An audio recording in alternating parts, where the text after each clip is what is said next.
Hi friends, చెంచలాన్ నుంచి పాలకొల్లు వెళ్ళే దారిలో హైవే పక్కనే ఈ కుంపటి రొట్టె గురించి ఎంతమందికి తెలుసో కామెంట్ చేయండి.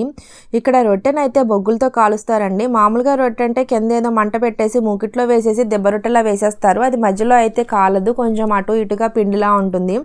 కానీ ఇక్కడ పైన కింద ఒకేసారి మంట తగలడం వల్ల రొట్టె కూడా ఈవెన్గా వేయడం వల్ల మంచి టేస్ట్ అనేది వస్తుందండి. కింద మంటతోటి పైన బొగ్గులతోటి కూడా ఒకేసారి కాలుతుంది రొట్టె. ఇక్కడ మంచి టేస్ట్ అనేది వస్తుంది. ఇది ఇక్కడ రొట్టెకి ఫేమస్ అంటారు, కానీ మిగతా టిఫిన్స్ కూడా చాలా బాగున్నాయండి.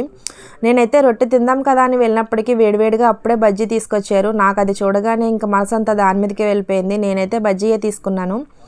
మావారు ఆయన ఫ్రెండ్ మాత్రం ఈ రొట్టె అయితే తిన్నారు. ఇక్కడ రొట్టెతో పాటు చట్నీలు కూడా చాలా టేస్ట్గా ఉంటాయండి. టిఫిన్ ఎంత బాగున్నా దాంట్లో చట్నీలు బాగోపోతే అస్సలు తినలేం కదా, అందుకనే చెప్తాను ఇక్కడ చట్నీలు కూడా చాలా బాగుంటాయని. ఈసారి ఎవరైనా ట్రై చేయకపోతే ఖచ్చితంగా ట్రై చేయండి.